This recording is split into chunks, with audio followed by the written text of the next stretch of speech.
Lipat apartment, pahakot, pasakay. Yun, thank you sir.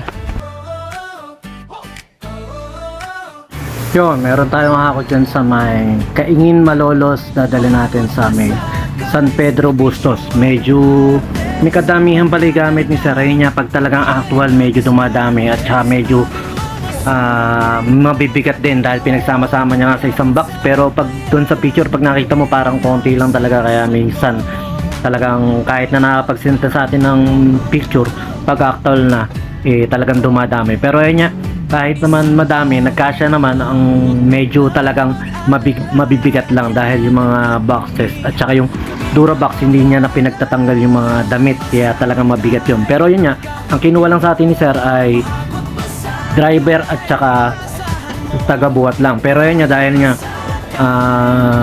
wala naman silang taga-kamada at saka medyo makipot dyan, nagmamabilis na rin kami. Ang ginawa ko nga, tinulungan na natin sila sa kakamada.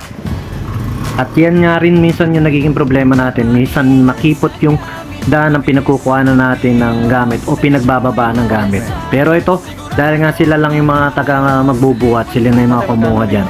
At medyo nagkaroon lang tayo ng konting abala, nakaabala tayo sa daan dahil nga may gumagawa rin sa kabila. Medyo hindi naman masyadong maraming dumadaan, pero nakakaabala tayo dahil meron yung mga dumadaan-daan din. At yan, na parang katrabahador din nila ako dyan dahil naka-blue rin ako.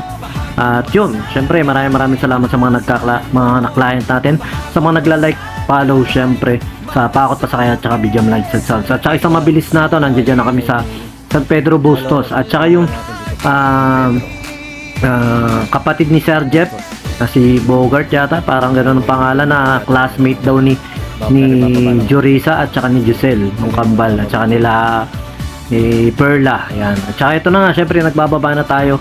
Usapan niya natin talaga, truck at driver lang yan. Pero dahil nga wala pa si Sir, tinulungan na rin natin mag-abot-abot at tinulungan na rin natin magbaba dahil nga may inaasahan pa ako na isang hakot niya yon. Kaya ayokong masyadong maatraso. Kaso nga ganun, at yan pa rin, kala ko maabutan kami ni Sir na talagang nagbababa lahat. Halos kami na rin, ako na rin na tumulong magbaba. Kaya nakatipid si Sir ng bayad sa pagbababa, baka naman. Pero yun, maraming salamat syempre sa mga client natin na yan.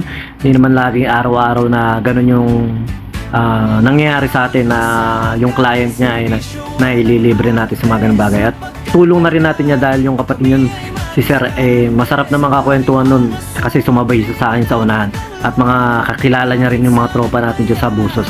Kilala niya rin sila paring Bena, sayo niya sila Giselle, tsaka sila Perla. At yan nga, isang mabilisan lang naman to sa mga tropa natin dyan na kailangan ng sasakyan sa Pangakot. PM nyo lang ako, at saka syempre pakilike, pakishare ng ating page na Pahakot Pasakay at saka Bidyam Lights and Sounds. Lipat apartment, pahakot, pasakay. Yun, thank you sir. Paring Buboy! Nakakaporing na, nakakaporing!